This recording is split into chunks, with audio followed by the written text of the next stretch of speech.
Hip Hop since 1987.com.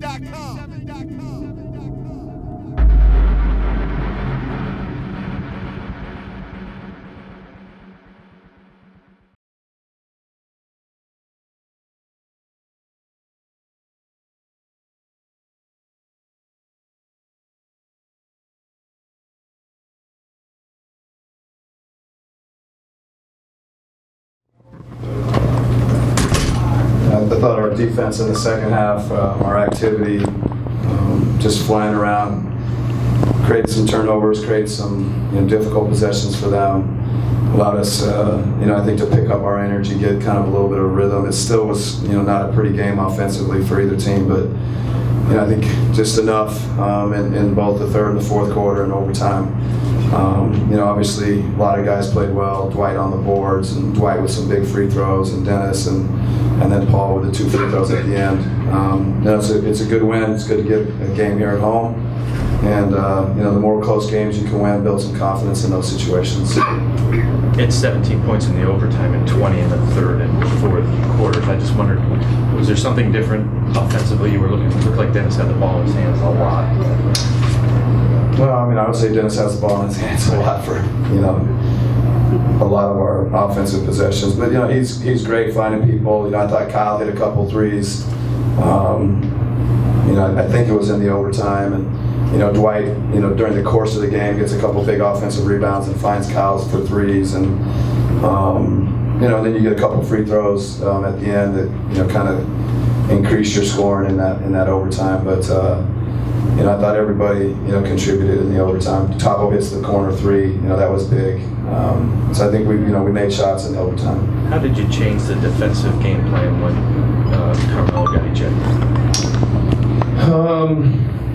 I think we felt like we could get maybe more aggressive on Rose, more aggressive on Porzingus, and pick up our activity. But Carmelo is obviously a huge part of their team. He's a heck of a player. But I think with Carmelo or without Carmelo, we might have needed to just pick up our pressure and pick up our intensity. But it's hard to say. When he's out there, he commands a lot of attention. They had a chance to go ahead. It ends up being, I guess, Rose lost control of the ball down the corner by you, and Dennis gets the 2 free throws. Were you trying to do anything specific there, or is that more forcing him? No, I think he saw a lane or saw an opportunity to drive, and I thought whoever was on him individually, I think Dennis, and then the weak side awareness and guys, just one of those things happens where I think he just lost his footing, and we were able to come up with a loose ball. Coach, what happened on the Carmelo Anthony exchange from your perspective? Like, what did you see that what happened? I probably saw it similar to the fans. I tried to see the replay up there, but I haven't seen it good enough to really make a lot of a comment. And officials obviously go and review things like that. And, we'll look at it when we go back in the theater. When's the last time you seen Pablo react that way? He's pretty calm and poised, but when he reacts that way, you think that there must have been something pretty serious to get him, into that type of. He was pretty upset. What did you think Paul's job on Porzingus? You got him most of the night. I think he probably affected him a little bit on the offensive end, but. Yeah, no, I thought he did a lot of things to make it tough on Porzingus, made him uncomfortable. He hit 4 threes. It's just a talent to be able to step out at that size. But the other stuff, I thought Paul was making it really tough on him and making him, maybe just a little bit uncomfortable. Nothing really. I was thinking I have to hit all 3. That's all I have to do, and I missed the first one. There was not really much nerves or anything like that. I just missed the free throw, and I'm super disappointed. I missed such an important free throw. And KP, your big moment's going to come in a game like this sometime moving forward. But what's the key to making sure you don't let this one, this kind of disappointment, and get in your head moving forward to the next game? I'm probably going to think about it tonight and stuff maybe tomorrow. But as soon as the next game is here, I got to forget about that kind of stuff and move on. And that's how it is. We have 82 games. It's not like this is life or death, although this was an important game for us. It is what it is. I missed the important free throws. got to get better and hit the free throws, and then it can change everything. The team was talking so much about better defense tonight, and you certainly got that. What can you say about the resiliency of this team? You lose Melo without Lee, and you're still fighting. You had a chance to win it in overtime. Yeah. Oh yeah, I think both teams shot a pretty bad percentage. Maybe we forced them to shoot a little, some tough shots, or they just missed them. And the same thing with them on us. But we fought hard, 84 minutes, 48 minutes, and that's what we got to do every night. And then we're going to be in a position to win the game. How much not just the free throw, but how much you guys kicking yourselves? We had many opportunities tonight. Man, it's killing us. I know it's killing everybody in the locker room right now, but we're just not there yet. We're not, we shouldn't even, the type of team we are, how good we can be, we shouldn't even be in the position that we were at the end. But, we're there and just, wrong decisions or missed shots, and that's how it goes. There's nothing you can do with it. Was there thought of making the third free throw and then taking your chance? No, I wanted, we talked about it. I wanted to miss the third one, and I thought about not getting in too quick, but I shot it and I just went for the ball. I felt like it was going to come back to me. I guess they saw it was too quick, so they called it. So that's what it is. Derrick, Coach said that he saw progress from you guys defensively tonight. Can you see that, given the fact that you lost this one? Yeah, we were really fighting out there the entire game, especially having Melo out. And we knew that it was going to be harder, but we took the challenge and gave ourselves a chance. When Melo goes out like that, they have the luxury of doubling you. You also don't have Courtney. I mean, how much of a difference does it make when you don't have those guys that spread the floor like that? It's a huge one, but it's no excuses. When we were out there, we still had a chance to win the game. And I put a lot of that on myself as far as I felt like some plays I might make the right play. But you live and you learn. That's what it's about. And going back to the resiliency, you said your team fought hard tonight. What did you see in terms of their resiliency tonight? We're making growth. Of course, our communication can get a lot better with switching and making sure we know the personnel, whoever we switch off to, and rebound the ball. It's always a big factor with us when we switch. We got to make sure we get in and gain rebound. What happened on that play in overtime with 8 seconds left? It looked like you were trying to get the ball to Porzingus. KP, yeah, man, I tried to get it to him, and I fucking slipped. And Tabo was able to get his hand on the ball and for a steal. Did you like the looks you got at the end of regulation? Yeah, I mean, which ones?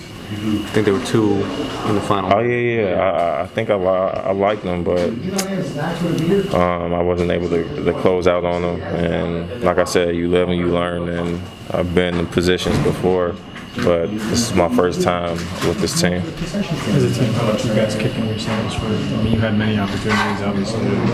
Yeah, but like I said, it's no excuses. You gotta give it to them too. They played hard, just as hard, and they made plays towards the end. Great plays. Derrick, overall, you think the team chemistry is starting to come together now? Yeah, I mean, it's still going to take time. We miss Courtney, we miss Melo out there, but like I said, it's no excuses. You got to find ways to win, even if something happened to Melo and Courtney. Courtney, of course, something happened to him, but Melo, his temper a little bit, and got into a little scuffle tonight, but we got to find ways to win games still.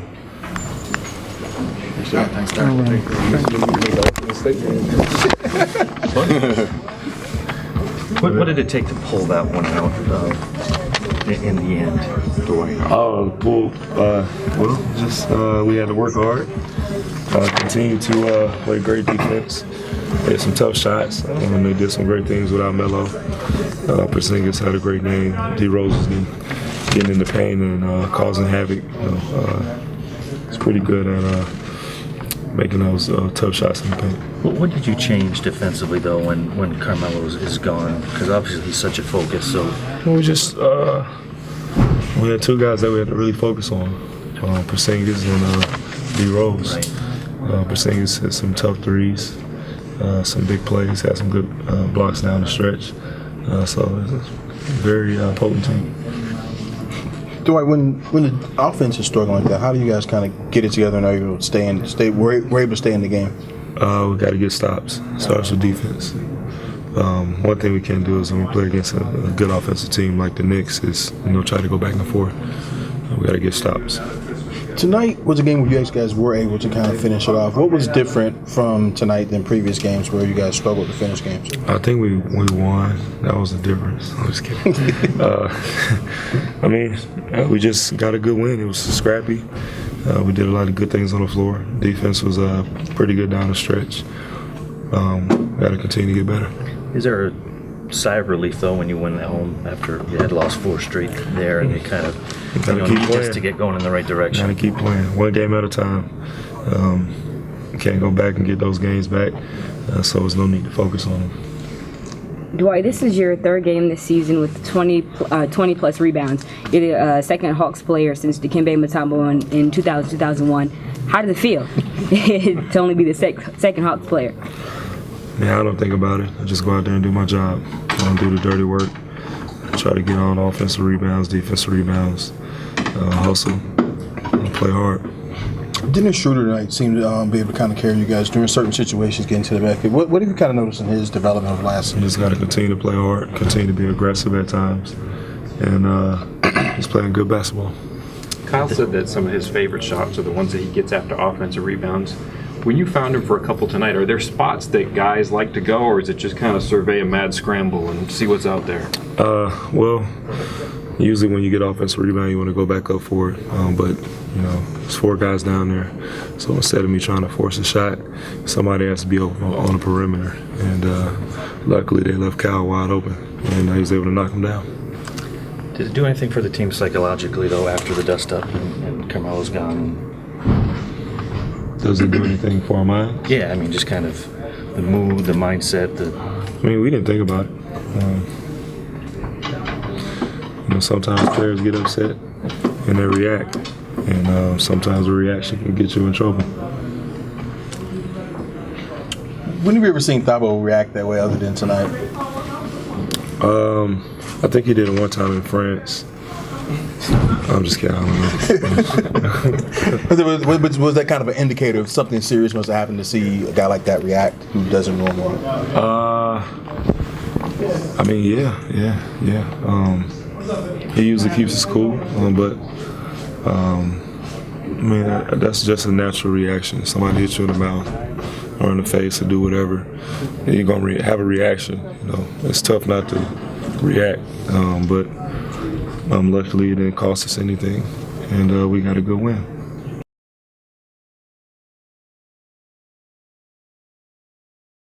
Hip Hop's is 1987.com.